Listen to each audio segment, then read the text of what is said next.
Tapi sambil kita menengok, kok bisa? Kita sudah 25 tahun dari reformasi, yang dulu kita bicara tentang memberantas kolusi, korupsi, nepotisme, sekarang justru muncul mafia A, mafia B, mafia C, mafia D. Ini panggilan bagi kita semua. 25 tahun yang lalu kita berkomitmen memberantas KKN, sekarang kita berkomitmen untuk memberantas mafia-mafia yang ada di Republik ini.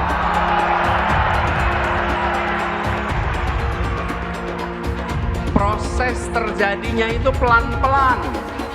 Proses penyimpangan itu pelan-pelan.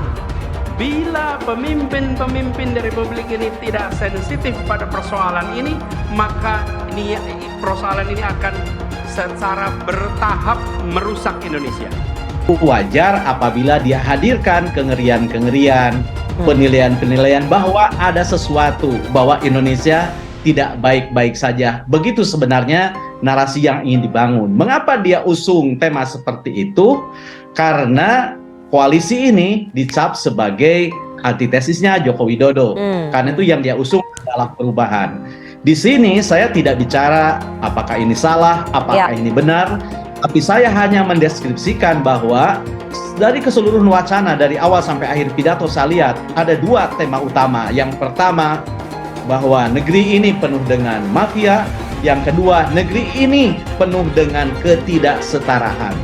Nah, sekarang tinggal persoalannya apakah peluru yang digunakan oleh Anies Baswedan sebagai calon presiden dari koalisi perubahan ini akan mengena atau tidak? Ini akan bergantung gitu ya. Sebab sebuah pidato politik yang diusung oleh seorang bakal calon, maka parameter penilaiannya bukan lagi pada substansi benar atau salah, tetapi lebih kepada apakah ini tepat atau tidak dalam penilaian segmen yang dibidik gitu ya. Untuk melakukan koreksi terhadap pemerintahan yang ada, dan itu jamak saja di mana-mana di dunia itu negara-negara melakukan pemilu tiap 5 tahun, ada yang 4 tahun gitu, hanya untuk melakukan suksesi kepemimpinan dan melakukan koreksi terhadap jalannya pemerintahan. Oleh karena itu, sebagai satu evaluasi seperti itu, pastinya nawaidunya adalah sangat baik ya. Bagaimana membenahi negara bangsa ini agar jauh lebih maju gitu ya, jauh lebih berkeadaban dan jauh lebih tentunya mampu berkompetisi, berkontestasi dengan dunia internasional ya, di fora internasional gitu, dari saing kita dan sebagainya. Sebetulnya itu. Jadi domestik ini yang harusnya di internal di internal Indonesia ini yang seharusnya memang diperbaiki. Nah, dalam motivasi itu tagline-nya jelas sekali hari ini adalah kalau tidak salah Mas Anies akan menyampaikan dengan konsepsi besar, yaitu meluruskan jalan dan menghadirkan keadilan. Pendiri PAN sebut pidato Anies Baswedan sebagai pidato terbaik pasca reformasi. Dikutip dari fajar.co.id Jakarta, pendiri Partai Amanat Nasional PAN Abdillah Thoha menyebut pidato bakal Capres Anies Baswedan sebagai pidato terbaik sepanjang pasca reformasi.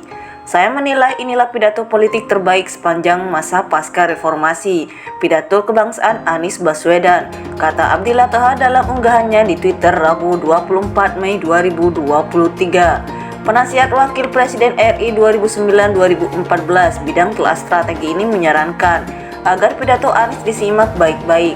Bagi warga negara, baik simpatisan atau bukan, saya sangat sarankan simak pidato kebangsaan Anies Baswedan di bawah ini beberapa hari lalu. Tandas mantan anggota DPR RI daerah pemilihan Banten 2 periode 2004-2009 asal PAN ini.